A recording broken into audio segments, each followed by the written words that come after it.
Le docteur tenait l'enveloppe des résultats dans ses mains. Il s'approcha calmement, jeta un regard sérieux vers les parents, puis vers Rebecca. Partie 3. Il inspira profondément, comme s'il savait que ces mots allaient bouleverser une vie. « Monsieur et madame, votre fille est enceinte. » Un silence lourd s'abattit. « Quoi ?» cria le père en se levant d'un bond. « Non, ce n'est pas vrai, ce n'est pas possible. » Il se tourna vers Rebecca, le regard rempli de colère et de trahison. « Regarde-moi, dis-moi que ce n'est pas vrai. Regarde-moi dans les yeux. Tu me fais ça après tout ce que j'ai fait pour toi, après le pardon que je t'ai accordé. » Rebecca tremblait. Elle ne disait rien. Les larmes coulaient lentement sur ses joues. « Qui t'a fait ça ?» cria le père.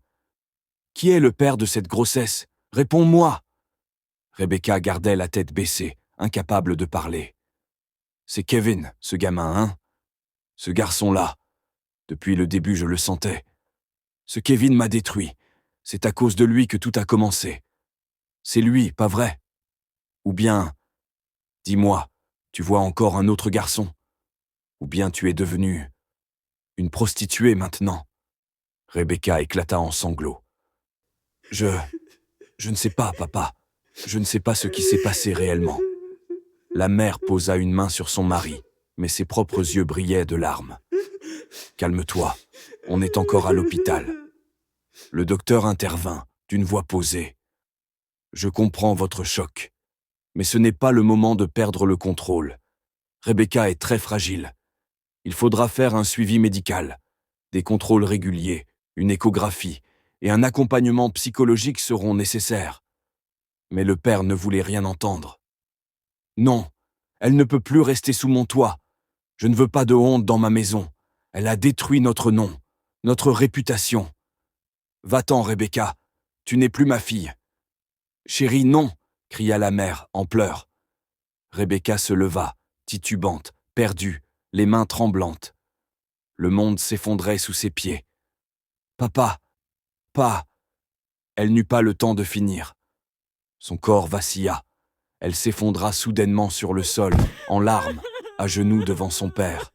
« Pardon, papa, pardon.